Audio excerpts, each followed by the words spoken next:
అందరికీ కూడా ఆ అమ్మవారి ఆశీస్సులు ఉండాలని మనస్ఫూర్తిగా ఆ తల్లిని వేడుకుంటూ ఈరోజు శ్రావణ మాసపు ఆదివారం, అలాగే పౌర్ణమి.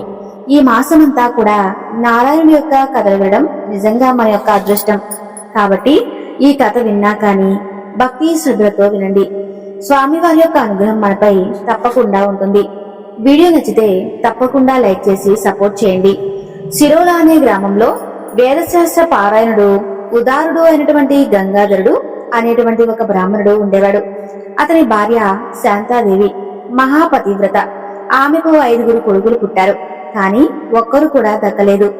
అయితే ఆమె ఎందరో దేవతలను పూజించింది, ఎన్నో వ్రతాలు ఉపవాసాలు చేసింది. అయినా కూడా ఆమె కర్మ మాత్రం తీరలేదు. చివరకు ఆమె తన శోకానికి కారణం ఏదైనా కాని నివారణోపాయం తెలపమని ఒక దైవజ్ఞుని కోరింది.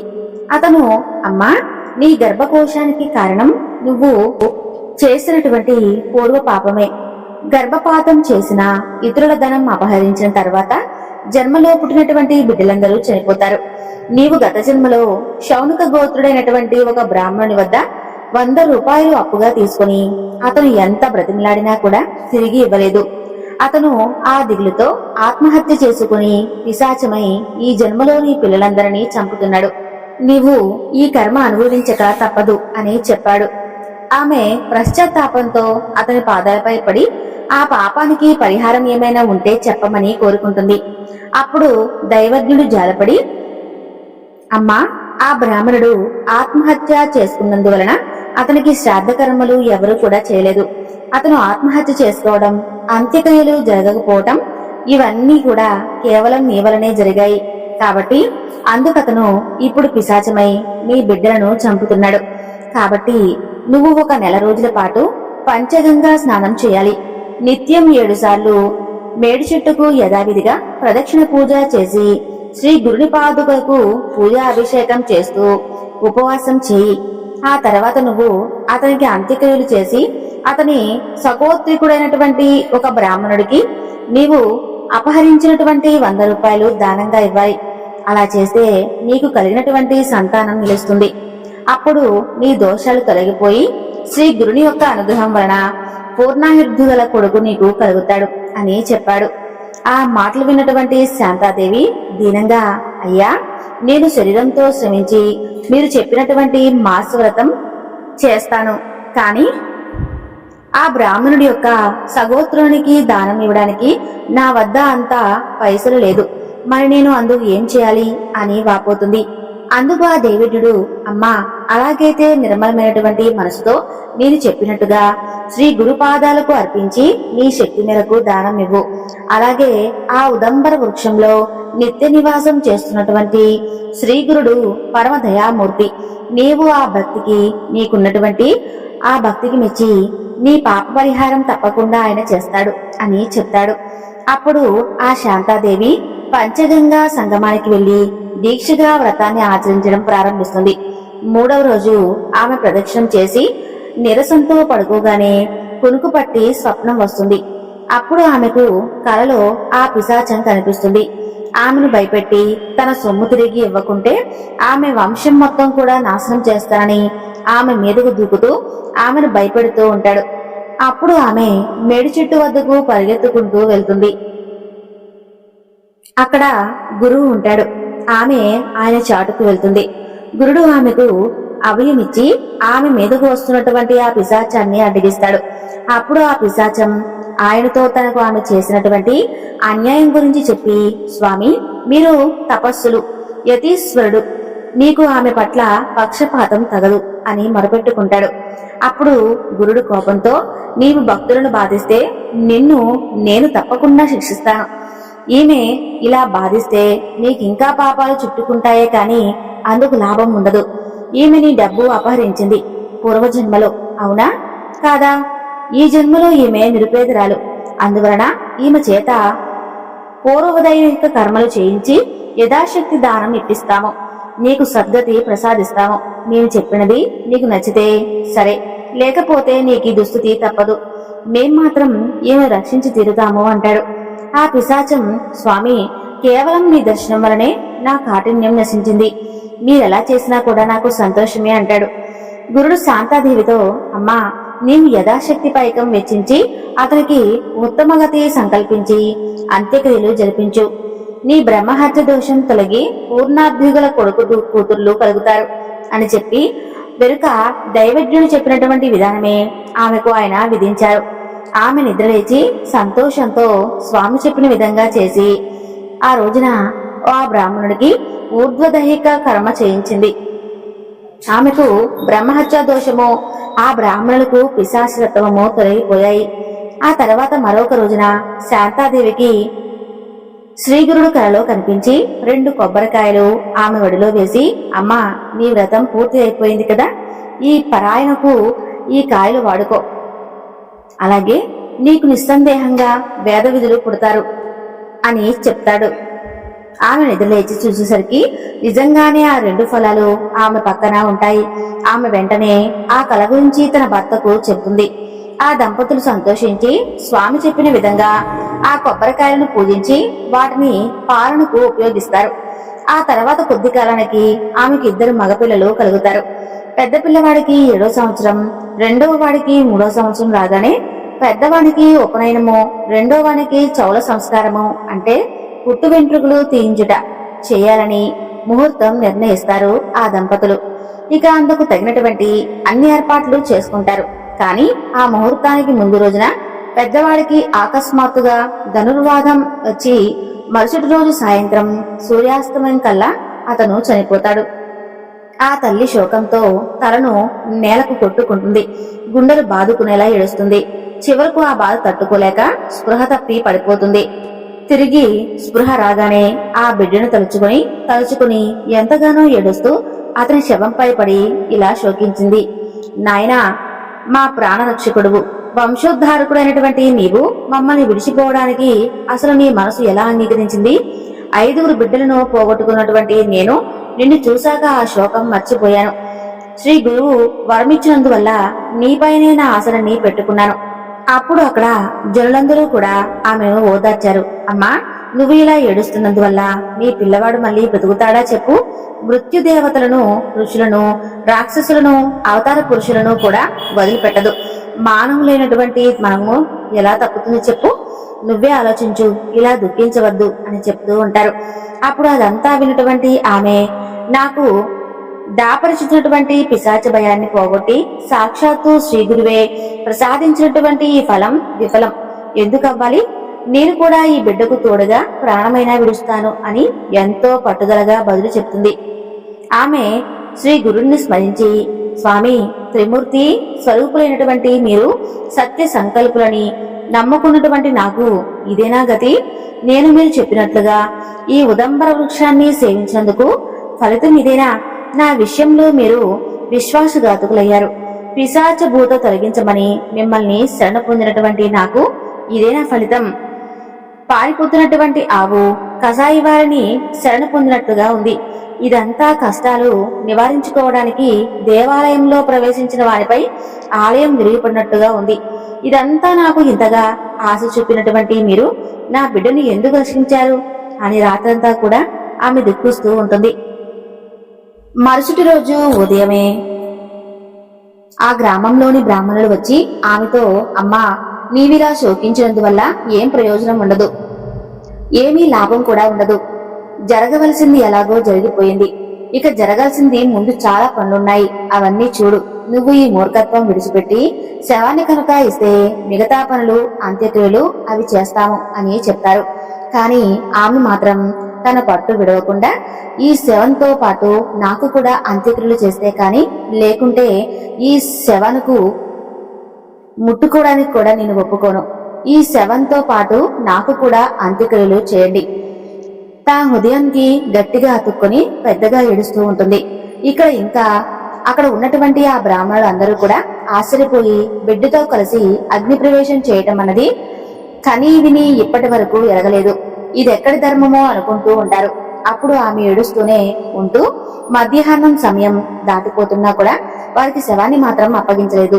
చివరికి ఆమె శ్రీ గురుని మీద నిగృహం ఆడుతూ తాను ఆ బిడ్డతో సహా ప్రాణత్యాగం చేస్తానని ఆ శవాన్ని తీసుకుని నది ఒడ్డుకు చేరుకుంటుంది. జనులందరూ కూడా ఆమెను అనుసరిస్తూ వెళ్తారు. ఇంతలో ఒక బ్రహ్మచారి ఆమె వద్దకు వచ్చి తత్వం ఉపదేశించాడు. అతడు మరెవరో కాదు, త్రిమూర్తి స్వరూపుడు, భక్త వత్సలుడు అయినటువంటి శ్రీ గురువు. ఆయనే సాక్షాత్తు దత్తాత్రేయుడు. పుత్రశోకంతో కన్నీరుతో మునిగి ఉన్న ఆ తల్లిని చూసి నదీ తీరానికి వెళ్తున్నటువంటి శాంతాదేవిని సమీపించి ఆ బ్రహ్మచారి ఇలా అంటాడు: అమ్మా, నీవు మూర్ఖంగా దుఃఖిస్తున్నావు. ఈ జనన మరణ చక్రంలో శరీరాలు నీటి బుడగల్లాగా పుట్టి నశిస్తూ ఉండడం సహజమే. కర్మానుసారం పంచభూతాల కలయిక వలన శరీరం ఏర్పడి కర్మ తీరిపోగానే పంచభూతాలు విడిపోవటం వల్ల శరీరం నశించిపోతుంది.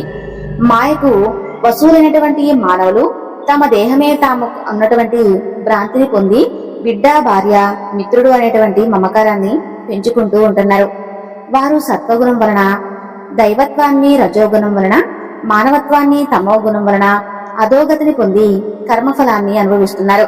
ఈ సృష్టిలో ఇది ఎవరికైనా సరే తప్పదు. అది తెలిసినటువంటి జ్ఞానులు పుట్టుక వలన సంతోషాన్ని గాని, మరణం వలన దుఃఖం కాని వారి వారి కర్మలను అనుసరించి కొందరు బాల్యంలోనే మరణిస్తారు. నిజానికి శరీరం రక్తం, మాంసం మొదలైనటువంటి ధాతువులతో నిండి మలినమైపోతుంది.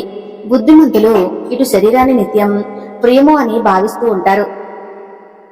ఎన్నెన్ని జన్మలలో ఎవరికెవరు తల్లిలో, బిడ్డలో, భర్తలో ఎవరికెరుక?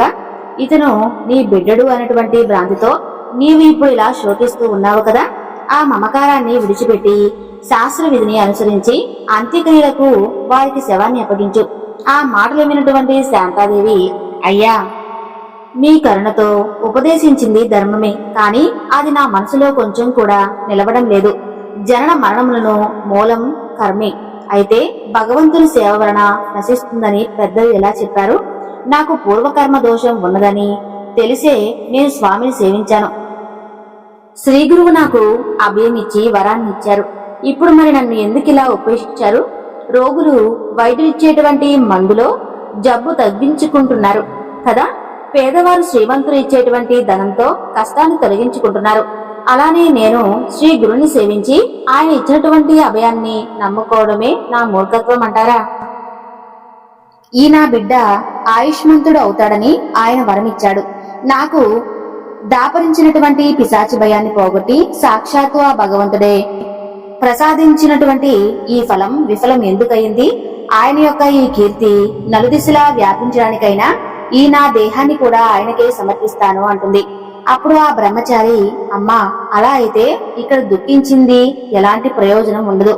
నీకెక్కడ వరం లభించిందో అక్కడికి ఈ శవాన్ని తీసుకుని వెళ్లి అక్కడే అడుగు, తప్పకుండా నీకు ఉపాయం చెప్తాడు అని చెప్పి ఆ బ్రహ్మచారి చెప్తాడు. ఆ తల్లి అందుకు అంగీకరించి శవాన్ని తన కడుపుకు కట్టుకుని పంచగంగా సంఘంలోకి శ్రీగురుడు అధివంశించినటువంటి ఉదంబర వృక్షం వద్దకు వెళ్తుంది. అక్కడ ఆమె పట్టరాని క్రోధావేశంతో అతడి పాదుకలకు తన తలను కొట్టుకుంటూ ఉంటే రక్తం కారి పాదుకులు తడిసిపోతాయి.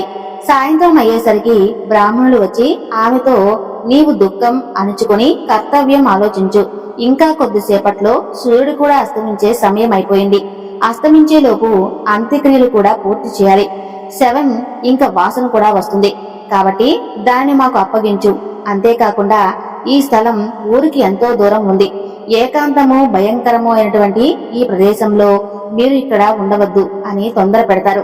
కాని ఆమె అదేమీ కూడా పట్టించుకోకుండా శవాన్ని మరింత గట్టిగా పట్టుకొని పాదుకులకు తన తల కొట్టుకుంటూనే ఉంటుంది. ఆ బ్రాహ్మణులు ఇక వేరే దారి లేక ఇక చీకటి పడుతుంది. ఇక్కడ దొంగల భయం కూడా ఉంది. మనం మన పాటికి మనం ఇళ్లకు వెళ్లిపోయి రాత్రి ఉపవాసం ఉండి తెల్లవారిన తర్వాత శవ సంస్కారం చేద్దాం. ఈ శవం దుర్వాసన కొట్టినప్పుడైనా ఆమె మనకు సంస్కారానికి అప్పగిస్తుందిలే అని చెప్పి అక్కడికి వచ్చినటువంటి ఆ బ్రాహ్మణులందరూ కూడా అలా అనుకుని వారి వారి ఇళ్లకు వెళ్లిపోతారు. గంగాధరుడు, శాంతాదేవి మాత్రం ఆ శవంతో పాటు శ్రీగురుని సన్నిధిలో ఆ రాత్రి అలానే ఉండిపోతారు. పిల్లవాడు చనిపోక ముందు 3 రోజుల తర్వాత 2 రోజులుగా నిద్రాహారాలు లేకుండా ఏడ్చి ఏడ్చి సొల్లిపోయినటువంటి ఆమెకు ఆనాటి తెల్లవారుజామున కునుకు పడుతుంది. అప్పుడు ఆమెకు స్వప్నంలో శ్రీగురువు దర్శనమిస్తాడు. ఆయన జడలు విభూది పూలతో రుద్రాక్షమాలు ధరించి ఉంటాడు. ఒక చేతిలో దండము మరో చేతిలో త్రిశూలము ధరించి ఉంటాడు. ఆయన బయట నుండి వీరు ఉన్నటువంటి ఉదంబర వృక్షం కిందకు వచ్చి ఆమెతో ఇలా అంటాడు, అమ్మా, నాపై నిష్ఠూర పడుతున్నావు ఎందుకు? నీకు నీ బిడ్డకు ఏమైందని? నేను ఇప్పుడే అతనికి వైద్యం చేస్తాను అని ఆ శవానికి విభూతి పూసి పిల్లవారి ముక్కులోకి గాలి ఊది, అమ్మా, నేను నీకేం అపకారం చేశానో ఇంకా ఉపకారమే చేస్తున్నాను. నీ బిడ్డ శరీరం నుండి వెడలిపోయినటువంటి ప్రాణవాయువును మళ్లీ ప్రతిష్ఠించాను. నా మీద కష్టపెట్టుకోవద్దు, ఇక దుఃఖించవద్దు అని చెప్పి అక్కడ నుండి అదృశ్యమైపోతాడు. శాంతాదేవి ఒక్కసారిగా తుల్లిపడి నిద్రలేస్తుంది. కాని ఇది కేవలం నా పుత్ర వ్యామోహం, కాకపోతే ఈ పుత్ర వ్యామోహంతో వచ్చినటువంటి కలే. కాని చనిపోయినవాడు మరలా బ్రతుకుతాడా? ఇదంతా కూడా నా ప్రారబ్ధం. నా ప్రాప్తం ఇలా ఉంటే శ్రీగురువు కూడా ఏం చేస్తాడులే అని అనుకుంటుంది. ఇంతలో పక్కనే ఉన్నటువంటి శవం ఒక్కసారిగా కదలసాగింది. ఆమె తాకి చూస్తే ఆ శవం వెచ్చగా అనిపిస్తుంది.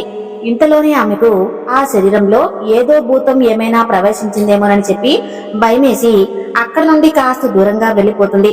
కాని పిల్లవాడు మాత్రం లేచి కూర్చొని, అమ్మా, ఆకలేస్తుంది, త్వరగా అన్నం పెట్టు అని పెద్దగా ఏడుస్తూ ఆమె వద్దకు వస్తాడు. అప్పుడు ఆమెకు అద్భుతంగా ఒక్కసారిగా చలనం వస్తుంది. ఆమె బిడ్డకు పాలిచ్చి భర్తను నిద్రలేపి జరిగిందంతా కూడా వివరిస్తుంది. అప్పుడు ఆ దంపతులు భక్తితో ఆ ఉదంబర వృక్షానికి ప్రదక్షిణలు సాష్టాంగ నమస్కారం చేసి శ్రీ గురుని ఇలా స్తుతిస్తారు. ఓ శ్రీ గురుమూర్తి, జయము జయము.